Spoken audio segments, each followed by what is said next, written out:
Hare Krishna.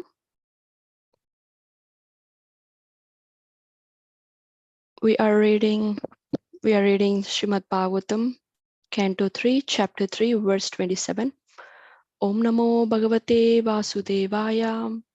Om Namo Bhagavate Vasudevaya. Om Namo Bhagavate Vasudevaya.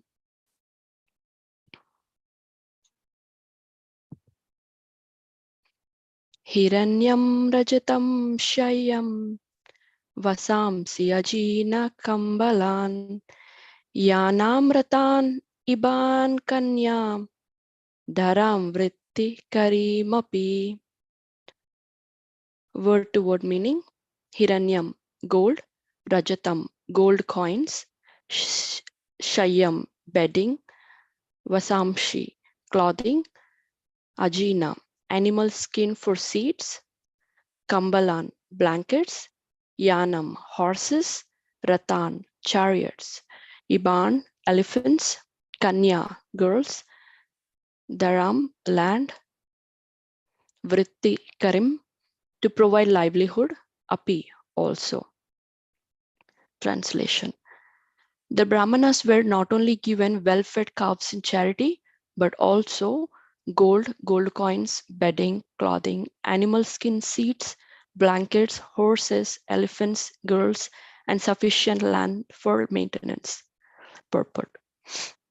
All these charities were meant for the Brahmanas, whose lives were devoted entirely to the welfare of society, both spiritually and materially. The Brahmanas were not giving their services as paid servants, but the society provided them with all necessities. It was arranged for some of the Brahmanas who were in difficulty for marriage to be given girls. The Brahmanas therefore had no economic problems. The Kshatriya kings and rich mercantile men would provide them with all that they needed, and in exchange, the Brahmanas were completely devoted to the elevation of society. That was a way of social cooperation between the different castes. When the Brahmana class or caste gradually became easygoing, being fed by the society, although they had no Brahmanical qualifications, they degraded themselves into Brahmabandhus or disqualified Brahmanas. And thus, other members of society also gradually fell down from the social standard of progressive life.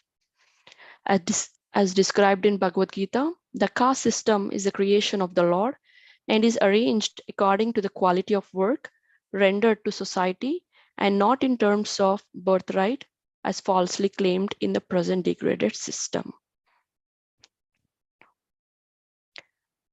Om Ajnanatimirandasya Jnananjana Shalakaya Chakshurunmilitamena Tasmai Shri Gurave Namaha.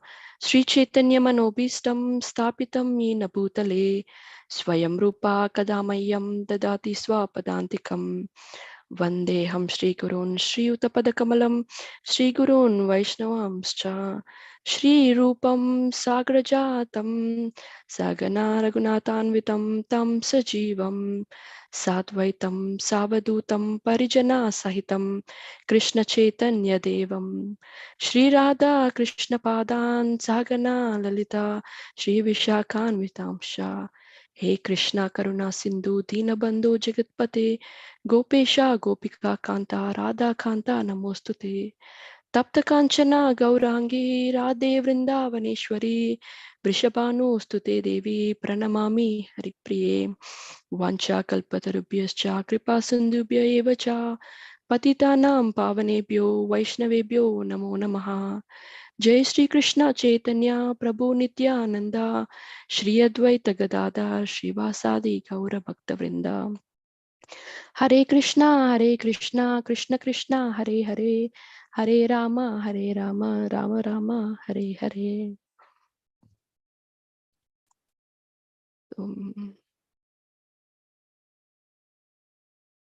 So I just read the verse 27 from Canto 3 and Chapter 3. So a little recall that the Yadu dynasty, they came to the Prabhasa, which is a pilgrimage, and they were like highly civilized people who took the bath in the river and then um, performing the rituals. In the last verse 26, they were saying the Yadu dynasty, the people of the Yadu dynasty, they were giving the they gave the charity for the brahmanas. So here in the 27 verse, it is continuing. It is saying that the brahmanas were not only given well-fed calves in charity, but also gold coins, bedding, clothing, animal skin seeds, blankets, horses, elephants, girls, and sufficient land for maintenance. So that's the verse today we are discussing. And Srila Prabhupada in his purport nicely explained about how the Brahmanas livelihood is, like how they devoted their lives for the welfare of the society, but not for the not for earning the money as a paid servants. Prabhupada also compare how the Brahmanas were before in the different yugas and now in the Kali Yuga, how they got degraded um, for like they became so easygoing and they just degraded themselves into disqualified brahmanas. So Prabhupada was nicely explained in this verse. And Prabhupada says that here that brahmanas, it's not like the qualification of a brahmana is not birthright, but it is arranged. It is arranged. It is a caste system which is a creation of the Lord, and it is arranged according to the quality of work, how they're rendering service to the society. So it definitely not in terms of birthright, which the present degraded system is on that point. So here the word started with the brahmanas were not only given the cows in charity, but also the other things for their basic, like for the basic needs. Like if the brahmanas was not married yet, they were given the girls, and then the sufficient land for maintenance. So the different classes of men, brahmanas, kshatriyas, vaishyas, and shudras, like the kshatriyas and rich mercantile are they are supposed to give or feed the brahmanas. The qualification for the brahmanas is to give the education or the knowledge on the Supreme Lord, or to devote their life to the welfare of the society, both spiritually and materially. And the gold coins were not for, they were the kshatriyas and higher class mercantile men were not giving the gold coins to the brahmanas for the sense gratification, but for other use, and also for the for the bedding, excuse me, for bedding, clothing. Those are the basic needs. So these all the basic needs were provided by the kshatriyas, other classes of men like kshatriyas and higher mercantile men. And then animal skin seats, I think for the meditation, they were arranged like that. And then blankets, horses, elephants. So all these things are given by the other classes of men to the brahmanas. So here one point it caught to my attention was that the brahmanas, they like how this caste system was given by the Supreme Lord is like very clear. Like now it got mixed up with the confusion, like who has to do. But I think in the previous yugas, it was very nicely discussed. It was very nicely classified, the different classes of men, how the brahmanas, what is their role, and how the kshatriyas has to be. Kshatriyas are only to protect the people. And here the brahmanas are taking care of the welfare of the society by giving the knowledge. When I hear about when I was reading this verse, I got Sudama as an example, that how Sudama was, how he devoted his life entirely by remembering the Lord. Even though he's a friend, he never took that that lenience towards the Krishna, that he's my friend and I can ask anything. But he was completely devoted himself to the Supreme Personality of Godhead. So he was a pure Brahmana, and he pure and poor Brahmana. So he never asked for the alms actually, even though he was so poor and he couldn't even feed his own children. He never asked for the alms. But when but when he wanted to go and see his friend Krishna in Dwarka, he don't wanted to go with empty hands. So at that time, for the pleasure of Krishna, he he go and ask for the alms, for the for the rice. So at the only time, Sudama, he begged for the alms, and that too not for himself or for his family, but only for the Supreme Lord. So the Brahmanas, the qualification of Brahmanas is so high standard actually. And with the help of Srila Prabhupada purpose over here in the Srimad Bhagavatam, we are able to know how we can have the proper etiquette for Brahmanas and Vaishnavas. So here, the society was like completely providing with all necessities to the Brahmanas. So these different classes of men, Brahmanas, Kshatriyas, Vaishyas, and Shudras, they have their own um, roles in playing in the society. But I think now in the Kali Yuga, it got mixed up, and Prabhupada says that it's a headless society. So when the higher standard class of men, which is Brahmana, is degraded, then all different classes of men like Kshatriya, Shudras, and Vaishyas are completely they are also degraded. So it's like the Brahmana caste system is the head. So Prabhupada calls now as a headless society. So when there is a headless society, everyone are like bewildered and they were confused. What is their roles in the society? Um, so that's what Srila Prabhupada calls that this this degraded system is under the Brahma Bandhus or disqualified Brahmanas. They're like completely, they're gradually falling down from the standards of progressive life. The Brahmanas has to give a proper knowledge to the other different classes of men, but instead they were looking for their livelihood, and instead of depending on other classes of men, which actually the Brahmanas has to take that as a mercy of the Lord. But since they forgot their roles in the society, they were completely degraded themselves into the disqualified Brahmanas, and gradually other classes of men were also falling down. So Prabhupada takes here as a reference from the Bhagavad Gita that the caste system is a creation of the Lord, and it is arranged according to the quality of work rendered to society and not in terms of birthright, as falsely claimed in the present degraded society. So these were not given by the people or like any yoga, like it was directly came from this creation of the Lord. It's a creation of the Lord. So and the scriptures are saying so definitely it's something like etiquette has to be followed when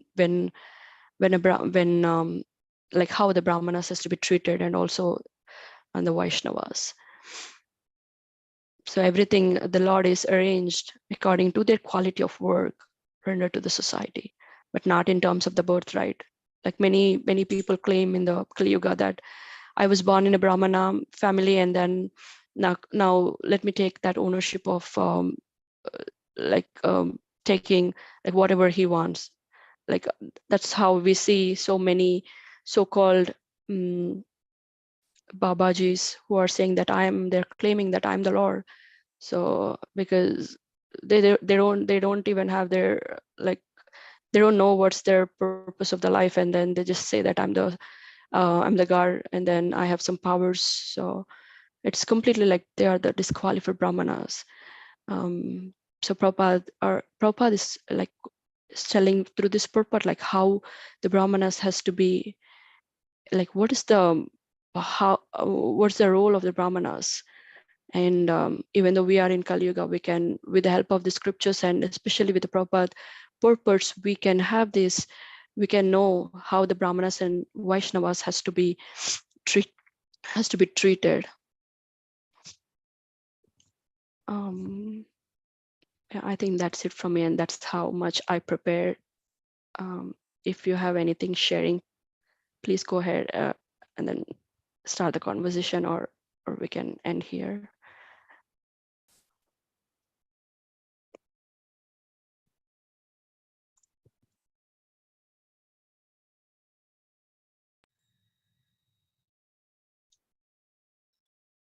Thank you, Mataji. Hare Krishna. Thank you, Prabhu. Hare Krishna. So, Thank you. I don't know if anyone has any comments or questions.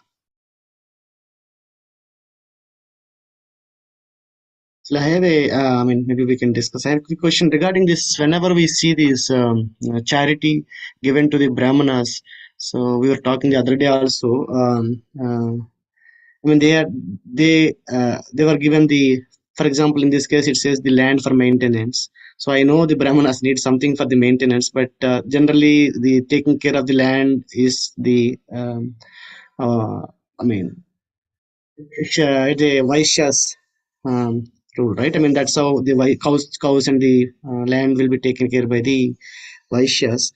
But every time we see the Brahmanas were given that in a charity.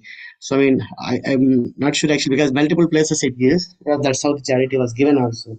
Not from the basic necessities. So we're just thinking, what will they do? Generally, that they take care of it, or they give it back. They will give it back to the Vaishyas again to maintain it, right? So I don't know how that used to happen in the proper Varnashrama system. So because I'm sure the Brahmanas will not have enough time to do take care of the maintenance of the land. Mhm. Anyone has any comments or remarks? Prabhu, I was listening to one of the Prabhupada lectures um, on this sufficient land for maintenance. So one thing I got it from Prabhupada lecture is that, for example, if the Brahmanas are like, they were not educated, or if they are not capable of giving the knowledge, perfect Mm. knowledge to the mankind, they were given the land for the maintenance, just for the like the basic needs. um, I don't know if I'm correct, but that's what I heard from the Prabhupada lecture, that they will take only the whatever from like the land for the maintenance. They only take whatever needed, and then rest will be given to the society. So it's they're also, they're not doing again for the money or something, but only for the basic needs. They are going to um, maintain the land which was given by different classes of men to the Brahmanas. So they're also, it's not like for the sense gratification or for the money purpose, but yeah, we can add some more points if someone has any. That makes sense.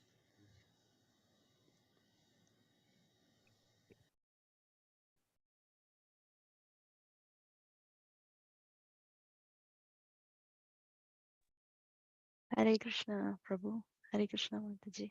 Please accept my humble obeisances. All glories to Srila Prabhupada. I was just looking at this purport again, where Prabhupada is saying that um, the Brahmanas were not giving their services as paid servants. Mm. So this itself means that they are not going to be doing business, basically. They will not be doing any um, um, trading. So they were not using the land for their day-to-day, what do you call, like income or something like that. Because the original uh, sentence that Prabhupada is saying here is, but the society provided them with all the necessities. It was arranged for some of the Brahmanas who were in difficulty for marriage to be given girls, even to that extent that all the necessities of the society of priestly class society was taken care.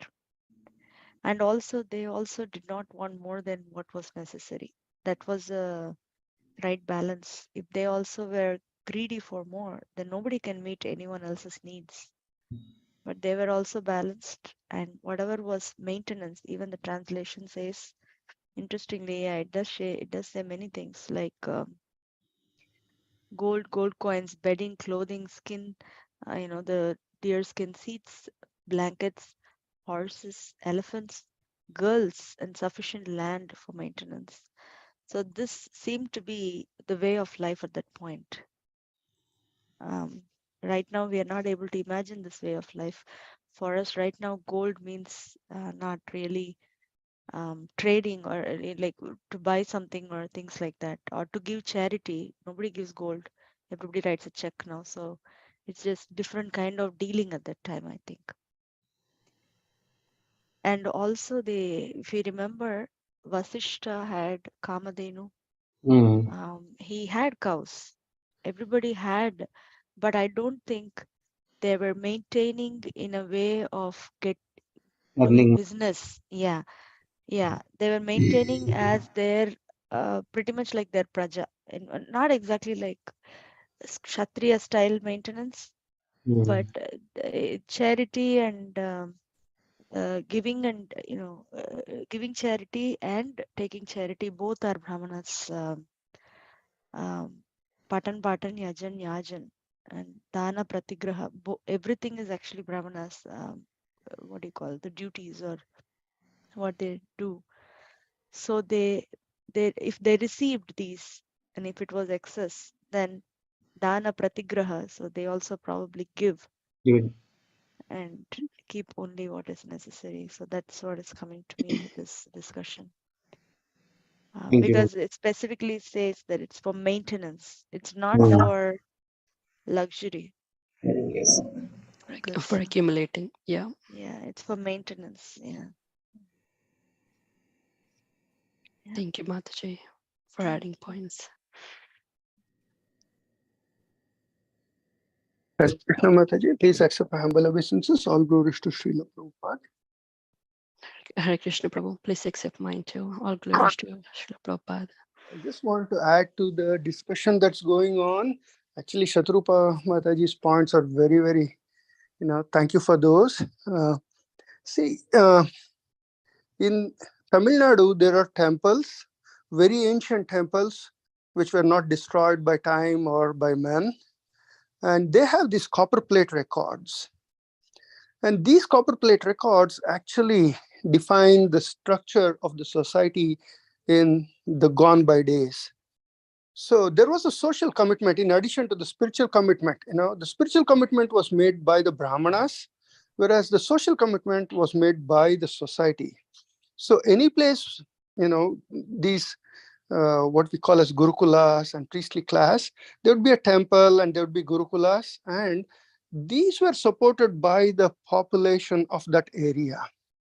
So I may be a goldsmith, I may be a blacksmith, I may be something else, some artisan.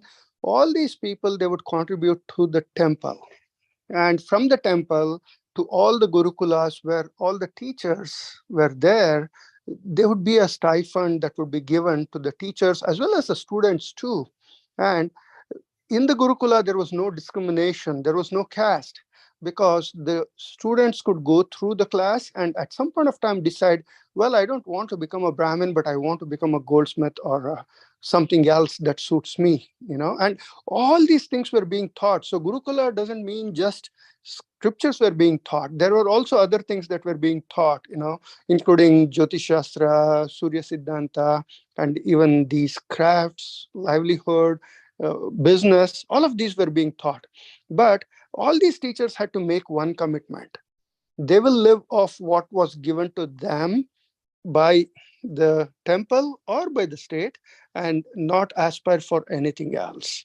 And that is how the entire society supported the teaching class, which is Brahmanas, and they would lead their livelihood on that.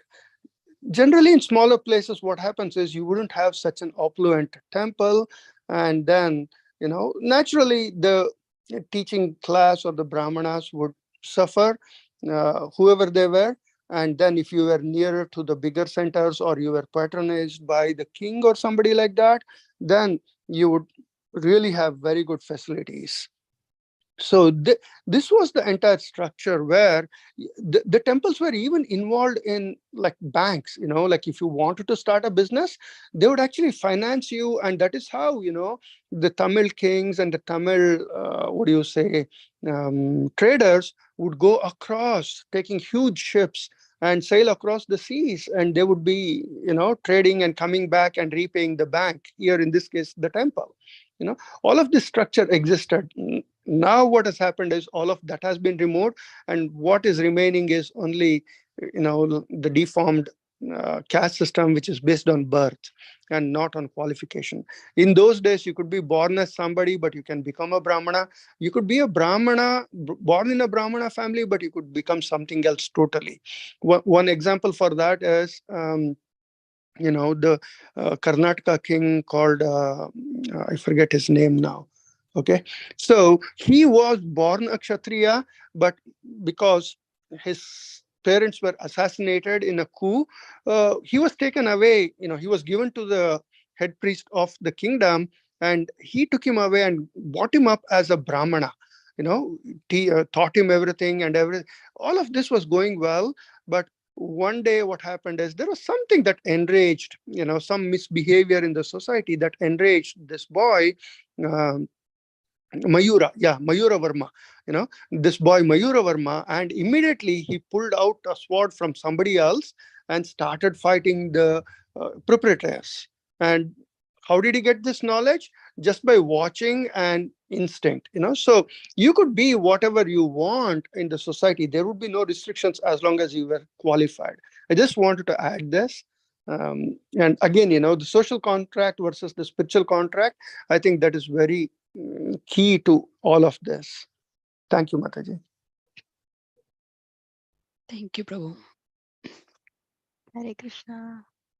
If no one else has anything, I wanted to read something about this context that's going on here in Bhagavatam, if it's okay. Please go ahead, Mata. So this I was just looking up. This verse is coming in the third canto, third chapter, where it's the events leading to the annihilation of the Yadus. That's what is being spoken now by Uddhava to Vidura. So here I was just a little bit what do you call, like, thrilled or curious to know if it is annihilation of the Yadus, and what are they doing giving charity? It looks like a little bit in not going well together sometimes, that they're getting annihilated but then they're giving charity. That it says something about the culture of Krishna consciousness. So the Krishna conscious culture is to actually engage in the entire class that Amaani Radha Mataji was sharing, is engage in um, proper Vaishnava character and respect towards the esteemed persons in the society, sannyasis or Brahmana Vaishnavas and like such. So I was just looking up this, because Yadu dynasty is going to get annihilated. Now sage has cursed. The 24th verse in this chapter was about the sage curses the Yadu dynasty to get annihilated, basically. And then Krishna uh, advises and really pushes everybody, all the Yadus and Vrishnis, everybody to just go to Prabhasa Kshetra. So that's where this is happening. I'm just going to read it quickly. By incarnating, this is from 11th canto, chapter 6. By incarnating within the Yadu dynasty, Krishna performed the highest welfare work for the entire universe by displaying his transcendental pastimes. Simply by hearing and chanting about these pastimes, pious persons in Kali Yuga can definitely cross over the ocean of material illusion. When the Lord had fulfilled the purpose of his descent and the Yadu dynasty was facing imminent destruction from the Brahmana's curse, the Lord desired to wind up his pastimes.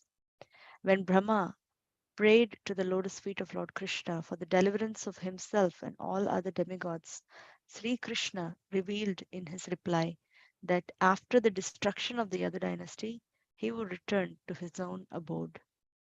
Observing terrible disturbances indicating the imminent destruction of the world, Lord Krishna called together the wise members of the Yadu dynasty and reminded them of the Brahmana's curse. So the curse had happened ahead of time. Now Krishna is planning for this. The Lord convinced them to go to Prabhasa Tirtha, where they could save themselves by the performance of ritual bathing, charity, and so on. The Yadus, in obedience to Krishna's desire, prepared to journey to Prabhasa. So, I just felt like reading this because um, even the charity or the principles of Krishna consciousness, Krishna conscious culture, um, the devotees actually maintain that irrespective of what was happening around them or what was going to happen to them. And that's something that came out to me very strongly now, that after reading that particular 27th verse, that they're doing this charity, and it's very, in we see in contrast to generally when people are dying or something, one wants to fulfill one's own desires and stuff like that. Here the approach is very different. That came out very strongly to me and reminded me also of Bhishma Dev, how even on the bed of arrows he would receive the guests, he would speak the glory of the guests, um, very very welcomingly, even if he wasn't able to move around so much. He was on the bed of arrows, he was dying, practically he was dying. So the etiquette and behavior and everything reflects the internal um, mood of a person, how the respect and the culture is inside, internal, and then it actually is reflected in one's activities, one's behavior also. So I was just really, um, I'm very grateful that I came across this verse. Yeah, that's what I wanted to read. Yeah, that's it, my Sama. Thank you, Mataji. Thank you, Hare Krishna. Thank you, Mataji. That was so nice.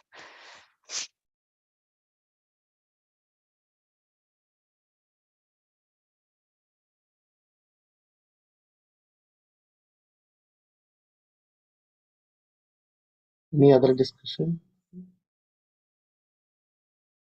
on the part? Otherwise, we'll end this.